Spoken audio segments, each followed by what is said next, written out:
25 basis point rate cut. The Federal Reserve lowering its benchmark interest rate by 1/4 percentage point to a new range of 3.75% to 4%. The second rate cut this year. Now, this was a split decision. Fed Governor Stephen Miron dissented, preferring to cut rates by a jumbo 50 basis point rate cut. On the flip side, Kansas City Fed President Jeff Schmid wanted to hold rates steady instead of cutting rates.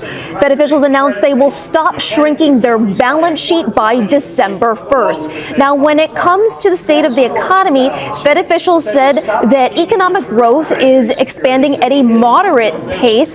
That after noting last month that growth had moderated. Now, when it comes to the state of the job market, officials said they haven't seen much change in the state of the job market since they have gotten official data, which they stopped getting as of the month of August because of the government shutdown. They said, quote, job gains have slowed this year and the unemployment rate has edged up but remained low through August. More recent indicators are consistent with these developments. They also reiterated that downside risks to employment rose in recent months, and officials reiterated in their policy statement that in considering additional adjustments to the target range of the federal funds rate, the committee will carefully assess incoming data, the evolving outlook, and the balance of risks. Guys? Jennifer, now we turn to the presser. Jay Powell's going to step up to that mic. You're going to be in the room, Jen. What are you going to be listening for? Hey there, Josh. So a couple of interesting points to digest here. I think one, I was a little surprised to see Kansas City Fed President Jeff Schmid dissent. I thought that maybe he wouldn't want to rock the boat there, but he had indicated coming into this meeting that he had concerns about inflation and that if the committee were to cut rates again, perhaps that could ignite demand and give firms additional pricing power, offering them the opportunity to pass on higher costs from tariffs to consumers, leading to higher prices. So that was a bit of a surprise. I did expect Miron he pre-announced that he wanted to cut by 50 basis points, so no big surprise there.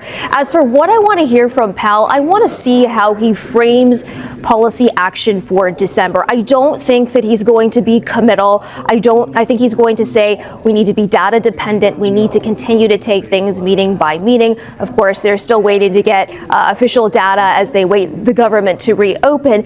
However, what I will be looking for in terms of clues for December is how he characterizes the state of the job market. They indicated in the policy statement that things haven't really changed in terms of the state of the job market. I'd like to get some more color there because they also said in the statement that downside risks had deteriorated. So looking at the anecdotal evidence and some of the unofficial private data numbers like ADP, are they more concerned now about the job market? And if they are, then that to me would point to another rate cut on the table for December. You got your cut, but then Jay Powell talking about the December cut says, hey, no sure thing. Far from it, I think is what he said. You were listening to that. What did you make of that as an investor? We like the logic that I call 2-3-4. What is 2-3-4? If we get to inflation of 2%, then Fed funds should be 3 and the 10-year Treasury should be 4. So we can call this the last of the easy Fed cuts because inflation's not at 2, it's at 3. So therefore, Fed funds in a neutral spot would be 4 right now. Hence, this is the last of the easy cuts. And I think that's a lot of what Chair Powell said. The next one's not going to be easy. We're going to have to start to make some progress to 2% to cut meaningfully further, and that's important. But the other takeaway of 2-3-4 is what's already at 4. The 10-year is already at 4. No surprise that it sold off just a little bit. You had 25 bips off Fed funds, and the 10-year yield went up 10 basis points this week because we're not all the way down to 2% inflation. Well, let me ask you, if you were spinning ahead in December, and let's say you did get a pause, I'm curious how you think the stock market would react to that. So I don't think that that's much of a headwind for the equity markets, nor would I suggest that a cut is much of a tailwind because the long end is likely to be stable. multiples for at least large cap stocks are more driven by the longer end of the curve, which is probably going to be range bound for the logic of 2, 3, 4. Now, you can still get a little bit of a benefit to small cap stocks in emerging markets, which have more debts at shorter term maturities. So there you can see a little bit sensitivity to whether the Fed cuts or doesn't cut. What about those, there were folks on this very show, Samin, who weren't so sure they should be cutting. Their point being GDP is hanging in there, unemployment's low, the stock market's working, not typically an environment you'd be cutting into. No, that's exactly right. Yeah. In other words, we are probably around neutral right now if inflation is at 3%. And if the risks of the employment market and inflation are roughly balanced, you should stay here until inflation gets down. Now, one of the important things, if you were listening to Powell's comments, was he's actually in the camp that we're closer to 2 than people think. He suggested that their approximation, in the absence of all the data we have, is actually more like 2.8%. And they're still very convinced, we heard this years ago from the post-COVID context, but very much in the context that any tariff impact would be transitory. I want to get you this. We talked earnings, we talked Fed. We also got to talk trade, because Trump and Xi meet this week. Is the first, face-to-face meeting in a while for those two. It does seem like tensions are at least de-escalating. How, as an investor, should I think about that? Look, it's a darn good thing that it's de-escalating, but if we think about the impacts of tariffs, let's hope that Chair Powell is right, that the impact to inflation is transitory. Let's also hope that the impact to GDP is transitory. You have to go back to your first semester of economics. It's just the supply and demand diagram. If prices go, if a tariff would simply be roughly half borne by consumers and half by producers, because demand is elastic. Demand will go down a little bit, and then prices will go kind of part way down. Simple stuff. But that extra little piece is important. Demand would go down slightly. In other words, there would be a small nick of GDP if tariffs stay high. So, for those of us who are not only generally, free traders, again, nothing's really free. We know in the world there's lots of things going on, but the markets will like lower tariffs, but in higher. Solid data, or potentially the lack thereof, will play a crucial role in additional Fed decisions. And how much patience does the Fed have from here? Well, joining us now, we have former St. Louis Fed President Jim Bullard, who currently serves as the Dean of the Mitch Daniels School of Business at Purdue University. Jim, great to see you as always. So we're waiting now, Jim, for Jay Powell, of course, to step up to the mic, answer those reporter questions. But we have the decision, Jim. Curious, high level, what you make of it, what you made of the cut. And do you think, Jim, another cut is coming in December? What are the variables that depends on? This one was widely anticipated, so it came through as expected. They ended the balance sheet runoff, which was also widely anticipated in financial markets. They won't actually end, it doesn't sound like, till December, but they certainly set it in train. So I think this is widely anticipated. Now, for December, I think it's a little more open decision. I think the chair will emphasize that they'll need to see data that support going ahead in December before they'll commit to that. And then for 2026, the committee has not said very much about 2026, and this is the first time that January will really come into play here. And I don't think that they intend to go to make a move in January. I think that they would want to spread any future moves out at a slower pace. So we'll see. Might be a little too early to get into that, but we'll see if that comes out in the press conference here. Jim, we've been talking all day and for the previous days about the lack of data coming out from the government. As somebody who served on the FOMC, talk to us a little bit about what you might think is going on inside the room as they're trying to make this decision without that data. Yes, there are private reports. Yes, CPI came out, but they don't have the official jobs data. So how do you think that process is now working? They love the non-farm payrolls report inside the Beltway, and that's the favorite piece of data for the committee. So they are missing that. I would say you can look at something like the Kansas City Fed's Labor Market Conditions Index, and you can look at it with or without the non-farm payrolls numbers. And they've done that, actually. So if you click on that, you'll find that the labor market looks like it's about in equilibrium. And that's consistent with a relatively low unemployment rate. So I think the main issue for the committee here is that the economy seems to be reaccelerating. And except for the payrolls number, which we don't have, labor market seems okay, and you still got pretty high inflation. So I think that's going to cause the committee to bring rate cuts to a halt at the end of the year here. You know, Jim, in the absence of government data, though, you do see this clockwork of headlines here of companies laying off folks, Jim. I mean, GM, Amazon, Target, Molson Coors, Applied Materials. I know it's anecdotal to some extent, Jim, but I'm curious, you see those headlines. What do you make of that? And what do you think the Fed makes of it? Yeah, I think there's AI feeding frenzy for the large caps, the so-called, the major cloud providers for AI, and they want to show that they're not behind, and they want to argue that they're using AI to eliminate jobs. That's helping them with their stock price, but not at all clear to me that that's really what's going on. I think they're probably reallocating toward AI so as not to fall behind in the race with the other mega cap companies. Other companies have, I think, different issues in different places. Certainly, General Motors, completely different type of business. Retail, also non-Amazon retail, completely different sort of business. Jim, I want to come back to the dynamics on the Federal Open Market Committee, because as we've been talking about, we had one dissent in the form of Schmid, who said he didn't want to cut at all, and then Stephen Myron saying he wanted to cut by a half of a percentage point. What does this tell us about the dynamics within the committee, especially given that Jay Powell is coming to the end of his tenure?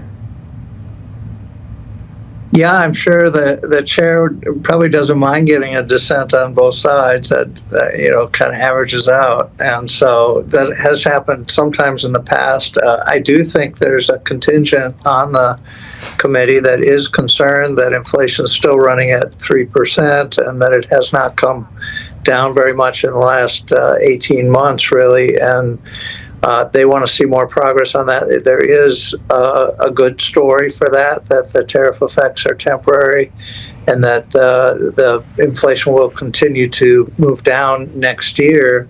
But I'm sure they'd like to see some evidence of that before committing to further rate cuts. So I think the way to think about these cuts this fall is that this is a recalibration of the setting of monetary policy, and an appropriate one, but one that still leaves the setting a little bit restrictive so that you can still get downward pressure on inflation and eventually get back to 2%. Jim, I got to ask you, Powell's term, as we know, coming to an end in May. So now the question becomes, okay, who is the next, Jim, most powerful central banker on the planet? Bessent, our Treasury Secretary, he says five names, Jim, in no particular order. Got Hassett, Waller, Warsh, got Rick Rieder, Michelle Bowman. I'm interested, Jim, how you think the Trump administration is screening for this. What qualities do you think they're looking for? I thought the Treasury Secretary put together a pretty good process. I was part of that earlier. And I think these are all very respectable candidates. I know at least 4 out of the 5 very well. Rick Rieder I don't know as well. But so I think you've got a talented group. Like any big job, they would bring different qualities to the table. And they would probably have to, adjust to the position in different ways. And so I think that's a judgment that the Treasury Secretary and his team will have to make, and ultimately the president will have to make about who they want in this spot. Do you think, Jim, that there's still a risk of the person being seen as a proxy for the administration? And if that's the case, is there then sort of an issue with how those decisions will be viewed by the market? Yeah, I mean, if the market starts to worry that that interest rates will be kept unnaturally low and that'll feed into inflation, they'll price that right in right away. And so you would get an inflation risk premium. So I think you need to, for anybody that would take the job, you need to commit to the 2% inflation target and make sure that you're going to take steps to maintain that level of inflation. Otherwise, markets will just price it in before you even get in the job. Jim, I always like your take on this. We're waiting for the presser. We're waiting for Powell to step up there. Reporters are gonna ask a lot of questions, Jim. Let's say I make you a reporter, Jim. You're now a business journalist. You have the chance to ask Powell a question or two. What would be top of mind for you? I think the questions here might be about the balance sheet. They're stopping the runoff. The Treasury Secretary seems to have said that the large balance sheet is maybe not something that he wants. So are there plans for the committee to get the balance sheet down to a smaller size? I think there are ways to do that, but the current committee seems to not be oriented in that direction. That seems to be different from what the Treasury Secretary is looking for. Well, for more on Powell's remarks, we're welcoming back now J.P. Morgan Asset Management's Meera Pandit, along with Colin Martin from Schwab Center for Financial Research. Welcome back to you both. Meera, I'll start with you. You were listening carefully to Jay Powell field all those reporter questions. What were your big takeaways? If we think about these press conferences, they're often used as a forward guidance tool, and Chair Powell hit that right on the head right in the beginning, emphasizing that December rate cut is not a foregone conclusion. Now, what's interesting as we look at some of the market pricing is if you look out to next year, we've been saying, look, the market expects the interest rate environment to get back to neutral. Is the Fed quite there? But actually, you might be in a situation where both the market and the Fed think we're going to get to neutral, but they have very different conceptions of what neutral is, with the market anticipating that neutral is around 3%, but the Fed actually thinking maybe it's closer to 3.5%. And what's interesting is that Chair Powell has characterized the cuts as risk management, which he said before. And what that implies is maybe we're not that far from where we need to be. And inflation, if you strip out some of those tariff effects, PCE might actually be on a core basis closer to 2.2 or 2.3%. So you put all of that together, and while there's a lot of dissent and discussion within the Fed, it actually seems like they're a lot closer to the end game than maybe markets appreciated. Colin, you were listening as well. Your big takeaways.